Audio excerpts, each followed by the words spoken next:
No capítulo 53 do livro do profeta Isaías, nós temos um texto, uma mensagem que nos diz assim: quem creu em nossa mensagem e a quem foi revelado o braço do Senhor, ele cresceu diante dele como um broto tenro e como uma raiz saída de uma terra seca.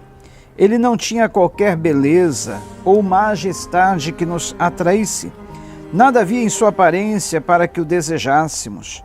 Foi desprezado e rejeitado pelos homens, um homem de dores e experimentado no sofrimento. Como alguém de quem os homens escondem o rosto, foi desprezado e nós não o tínhamos em estima. Certamente ele tomou sobre si as nossas enfermidades e sobre si levou as nossas doenças. Contudo, nós o consideramos castigado por Deus atingido e afligido. Mas ele foi transpassado por causa das nossas transgressões, foi esmagado por causa de nossas iniquidades.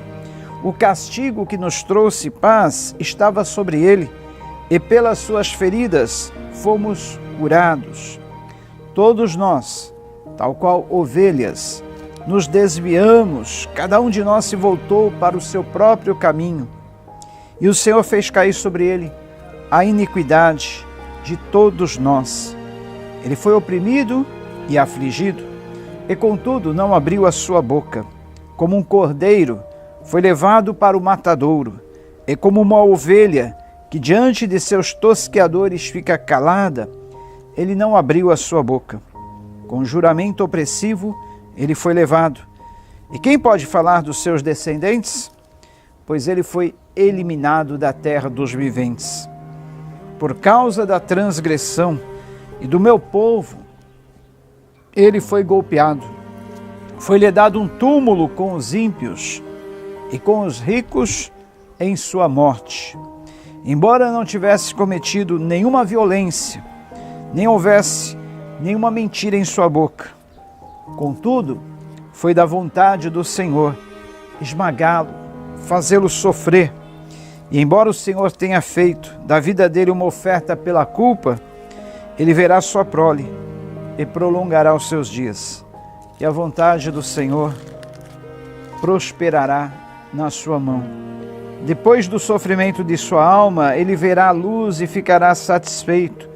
Pelo seu conhecimento, meu servo justo justificará a muitos e levará a iniquidade deles. Por isso eu lhe darei uma porção entre os grandes, e ele dividirá os despojos com os fortes. Porquanto ele derramou a sua vida até a morte, e foi contado entre os transgressores, pois ele levou o pecado de muitos, e pelos transgressores intercedeu. Forte isso, né? Pelos seus transgressores ele intercedeu. Queridos, esta profecia de Isaías 53 é uma dentre as centenas, são mais de 300 profecias no Antigo Testamento que apontam para Jesus, que falam como ele viria, como ele nasceria, como ele viveria, como ele morreria, como ele seria sepultado, como ele ressuscitaria. São mais de 300 profecias em todo o Antigo Testamento. E esta é uma delas. Cumpriu-se literalmente na forma como Jesus sofreu, na forma como ele se entregou naquela cruz, na forma como ele sofreu por nós, na forma como ele se entregou naquela morte de cruz. E por quê? Por quê, queridos? Por que ele teve que sofrer, padecer dessa forma? Por quê? Por causa dos nossos pecados, das nossas transgressões. E através do sofrimento de Jesus, o próprio Deus, ele sabe o que é sofrer. Porque ali na cruz, era o próprio Filho de Deus, era o próprio Deus se entregando por nós, sofrendo todas as injúrias, as afrontas, as acusações, os pecados que pesavam sobre nós. Ali na cruz, Jesus estava dizendo para nós: eu sei o que é padecer, eu sei o que é sofrer, eu conheço as suas dores, mais do que as dores do corpo, que foram muitas, dilacerantes, dores atrozes. Jesus sofreu as dores da alma. Jesus sofreu a dor do desprezo. Jesus sofreu a dor da rejeição. Jesus sofreu a dor da traição. Jesus sofreu a dor do abandono. Jesus sofreu a dor da solidão. Jesus sofreu a dor da afronta. Jesus sofreu a dor da humilhação. Ele sofreu todos os tipos de dores imagináveis ou até inimagináveis pelo homem. Para que hoje, quando eu e você sofremos, o Senhor sabe da nossa dor. Ele sabe exatamente onde e como dói cada uma das nossas dores, porque Ele foi ferido na cruz exatamente para nos curar. E tem mais, através dos sofrimentos, dos ferimentos de Cristo na cruz, nós não precisamos mais carregar essas dores, nós não precisamos mais carregar essas feridas. Através da morte de Cristo na cruz, Ele levou sobre si todas as nossas feridas, todos os nossos traumas interiores, todas as nossas machucaduras. Ele quer que você tenha uma vida plena, Ele quer que você tenha uma vida, uma existência livre de todas estas dores da alma, de todos esses sofrimentos, de todas essas angústias interiores. Jesus conhece a dor da traição. Ele foi traído por um dos seus discípulos próximos, que andou com ele durante 3 anos. Ele foi negado, ele foi desprezado, foi rejeitado, abandonado ali na cruz. Seu amigo Pedro negou 3 vezes. Aquelas pessoas que ele havia curado, os cegos que ele havia dado vista, os mudos que ele havia feito falar, agora estavam ali no pé da cruz dizendo: crucifica-o, crucifica-o, crucifica-o. Você sabe o que é essa dor? De você fazer o bem e as pessoas pagarem com o mal? Você conhece essa dor? Certamente você conhece alguns desses tipos de dores, mas mais do que Jesus você não sofreu, você nunca sofrerá. Pessoa nenhuma jamais sofreu ou sofrerá as dores que Jesus sofreu na alma, para que hoje eu e você pudéssemos ser livres, para que hoje eu e você pudéssemos gozar de uma existência plena, cheia de vida, a vida que o próprio Filho de Deus ofereceu na cruz por nós. Porque esse texto também diz que ele foi levado à cruz como uma ovelha é levada ao matadouro. Não abriu a sua boca, não amaldiçoou. Ali nos seus últimos momentos da cruz, Jesus faz um esforço enorme. Seus braços estavam estendidos, sustentando todo o corpo dele na cruz, apoiado apenas pelos pés, presos também em pregos naquela haste vertical. E ele naquele esforço, corpo pendendo, totalmente dilacerado, todo manchado de sangue. E enquanto ele tinha as últimas gotas de sangue ali se esvaindo do seu corpo, ele pronuncia as suas últimas palavras. Quais foram as últimas palavras de Jesus na cruz? Primeiro, ele perdoou os seus algozes. Ele disse: Pai, perdoa-lhes, porque não sabem o que fazem. Imagine, naquele esforço para poder respirar, naquela asfixia que ele estava sofrendo ali na cruz, nas dores dilacerantes pelos grossos pregos pontiagudos aqui fincados no seu pulso, nas suas mãos, nos seus pés. Imagine os seus nervos distendidos, suas veias rompidas, a dor que ele sentia, e ele se esforçou para dizer: Pai, perdoa-lhes, porque eles não sabem o que fazem. E mais alguns instantes Jesus disse: Tetelestai, quer dizer, está consumado. Tudo o que eu podia fazer de sacrifício pela humanidade, eu fiz. Eu estou concluindo aqui, para que vocês possam ter a paz, para que vocês possam ter o perdão, para que vocês possam ter a justificação, para que vocês possam ter todos os benefícios do meu sacrifício na cruz. Eu concluí. Agora está consumado, tetelestai. E as últimas palavras, e ainda uma das últimas palavras que Jesus falou, ele olha aos céus e diz: Eloi, Eloi, lama sabachthani, ou seja, Deus meu, por que me desamparaste? Ele estava se sentindo desamparado na cruz, ele estava se sentindo abandonado. mas ele sofreu todas estas dores por mim e por você. E aliás, as dores que Jesus sofreu não foram só as dores da cruz, não. Antes, lá no jardim do Getsemane, que quer dizer prensa do azeite, como uma azeitona, Jesus foi prensado. Ele sofreu dores atrozes, dores cruéis. Ele ali sofreu a ponto de suar gotas de sangue. Sabe o que é isso? O médico francês, cirurgião, ele relatando os sofrimentos de Cristo antes e durante a crucificação, ele fala que esse fenômeno chamado hematidrose, que é o rompimento das finas veias capilares e o rompimento das glândulas sudoríparas, para isso acontecer, é preciso uma grande agonia, uma grande angústia interior, a ponto desses vasos, veias se dilatarem, dilacerarem, estourarem e o sangue brotar da pele. É preciso um sofrimento interior muito grande. E ali no jardim do Getsemane, já antevendo as agonias do Calvário, e a pior das agonias pela qual Jesus ele suplicou ao Pai que se pudesse afastar-se dele aquele cálice, era o cálice do abandono, do sofrimento gerado pelo abandono. Ali na cruz, Jesus estaria sendo abandonado, literalmente abandonado pelo Pai, porque ele estaria carregado de todos os nossos pecados. Todos os nossos pecados. Já pensou?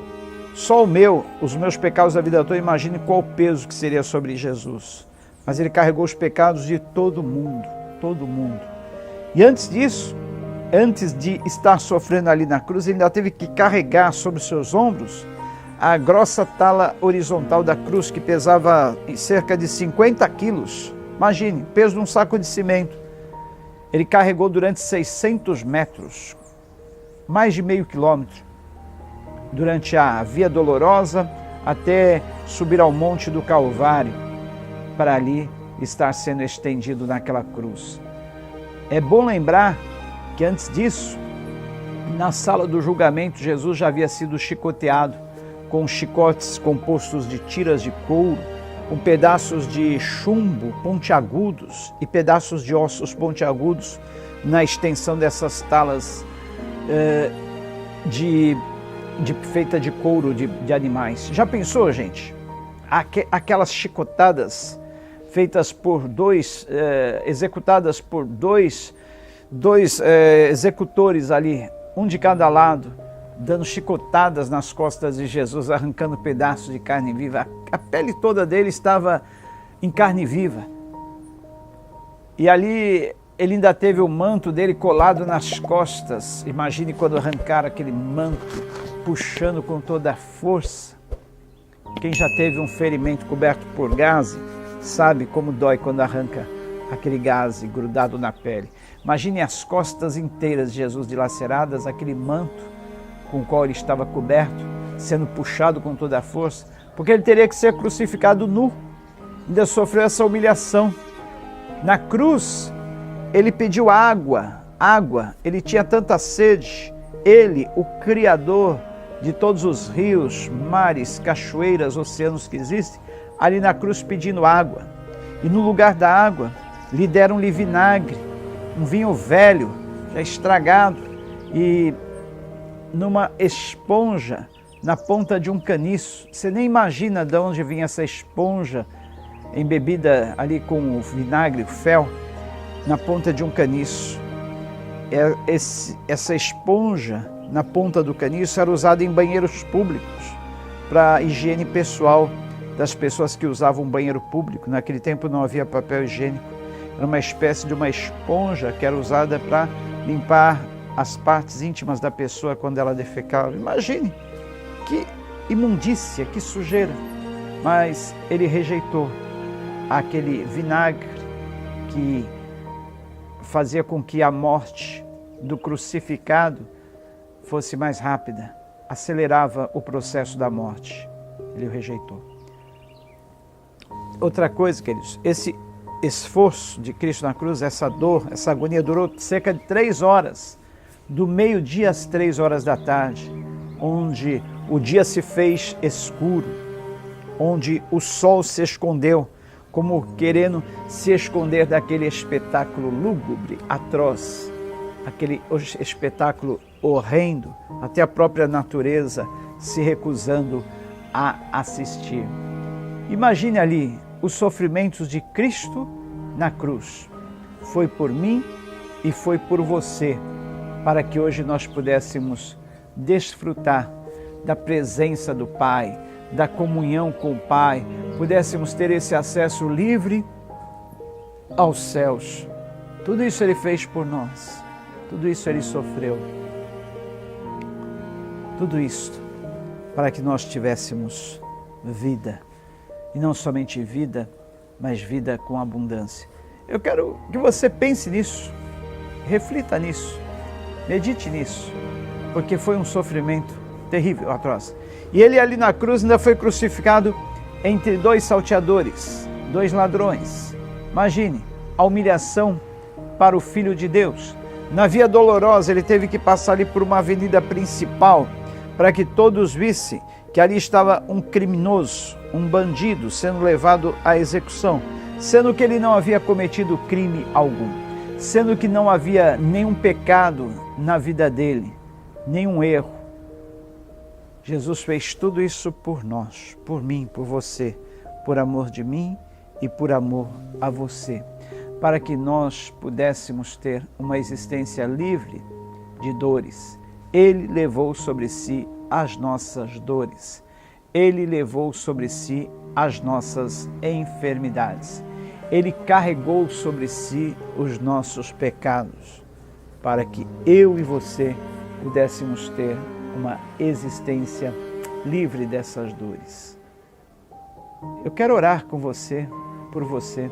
Se você nunca fez uma entrega de vida a Jesus, entrega a sua vida hoje mesmo a Jesus. Confesse a Ele, reconhecendo os seus pecados, confesse que você é pecador, pecadora, que você aceita o perdão que o Filho de Deus te oferece na cruz, sim, porque ali Ele estava fazendo todo aquele sacrifício, se submetendo a todos aqueles sofrimentos, para que você pudesse ter o perdão de todos os pecados, para que você pudesse ser justificado, justificada, ter uma existência livre dessas dores. E para que você seja beneficiado por esse perdão, você precisa aceitar esse perdão. Aceite hoje mesmo o perdão que o Filho de Deus te oferece na cruz. Confesse a Ele que você é pecador, porque em Romanos 3:23 está escrito: pois todos pecaram e carecem da glória de Deus. Em 6:23 diz: o salário, a consequência do pecado é a morte, mas o dom gratuito de Deus é a vida eterna. Tenha essa vida eterna em você. Tenha essa abundância de vida que Cristo te oferece na cruz. Quero orar por você e com você, pedindo que através da aceitação tua, do perdão que o Filho de Deus te oferece, você venha ter uma nova vida, você venha desfrutar de toda a paz que o Criador tem para a tua vida, que você possa desfrutar de todo o perdão, de toda a graça dos céus, de todas as maravilhas do amor de Deus. O amor de Deus é tão incrível, o amor de Deus é tão lindo, o amor de Deus é tão imenso, incomensurável, inimaginável, que alguém tentando descrever o amor de Deus, ele elaborou esse seguinte pensamento: olha, se toda a extensão do céu se transformasse numa grande tela de pintura, se todos os homens se transformassem em pintores, artistas, se toda a água dos rios, dos oceanos fossem transformadas em tinta, se todas as árvores da natureza, dos bosques se transformassem em pincéis, nem todos esses recursos seriam suficientes para demonstrar numa grande tela a grandeza, a beleza, a infinitude do amor de Deus, que excede todo o nosso pensamento, que excede a todo o nosso entendimento. Quero orar com você. Vamos orar? Agradecemos a Ti, ó Pai, pelo Teu sacrifício na cruz por nós. Agradecemos, ó Pai, pelo Teu grande amor, pela Tua grande bondade, em ter nos enviado o Seu Filho Jesus, para que Ele sofresse na cruz tudo aquilo que Ele sofreu. Obrigado por Ele ter levado sobre si todos os nossos pecados, todas as nossas dores, todos os nossos traumas, todos os nossos sofrimentos. E hoje nós não precisamos mais carregar essa angústia, essa ansiedade, essa depressão, essa dor na alma, esse trauma emocional, porque Jesus, tu levou na cruz sobre si tudo isso, para que nós pudéssemos ter uma existência livre de dores, livre de todos esses pesares. Ah, Jesus, nós aceitamos e recebemos o Teu perdão na nossa vida, para que através disso nós tenhamos uma plena comunhão com o Pai, uma plena comunhão com os céus. E através dessa comunhão com o Pai, essa comunhão com os céus, nós venhamos desfrutar da paz que o próprio Senhor Jesus, o Senhor próprio nos prometeu. Deixo-vos a paz, a minha paz vos dou, não vou lá dou como o mundo a dá. Não se turbe o vosso coração, nem se atemorize. Obrigado, Senhor, por levar também os nossos medos. Tira todo medo dos corações, tira toda apreensão, tira toda tensão, tira todo nervosismo, toda ansiedade. Através da Tua morte na cruz, Tu nos ensinou também sobre o perdão, a perdoar os nossos algozes, a perdoar aqueles que nos fazem mal, a perdoar aqueles que nos difamam, que falsamente nos acusam, aqueles que nos humilham. Ah, Senhor, queremos ter esse mesmo coração perdoador, queremos ter esse mesmo coração bondoso, cheio de benevolência. Senhor, obrigado porque na cruz Tu consumou tudo aquilo que era contrário. A dívida que era contrária, o escrito da dívida que era contra nós. Tu consumou o pagamento na cruz. Tu encravou esse escrito da dívida que era contrário a nós e disse, está totalmente pago, tetelestai. Portanto, receba o perdão de Deus na sua vida, receba a justificação, receba o perdão que o Filho de Deus oferece a nós na cruz. Seja curado na tua alma, no teu coração, nas tuas emoções, nos teus sentimentos. Não tenha mais esse sentimento de rejeição, não tenha mais esse sentimento de desprezo, de abandono. Você que se sentia rejeitado pelos seus pais, você que se sente uma criança que veio ao mundo de uma forma não planejada, ou até não benquisto no início da gravidez da sua mãe. Olha, talvez você não tenha sido planejado pelos seus pais, mas você foi planejado por Deus. Salmo 139 diz que antes que a nossa substância fosse formada, antes que nós fôssemos formados no ventre materno, quando o nosso corpo era uma substância informe, o Senhor já nos conhecia. Ele já foi formando, entretecendo cada célula do nosso corpo, cada parte, cada órgão. E Ele escreveu num diário, um livro cheio de pensamentos bons a nosso respeito. E esses pensamentos bons que o Senhor escreveu a nosso respeito excedem em número aos grãos de areia que estão na praia do mar. Portanto, receba esta vida que o Filho de Deus te oferece. Em nome de Jesus. Amém.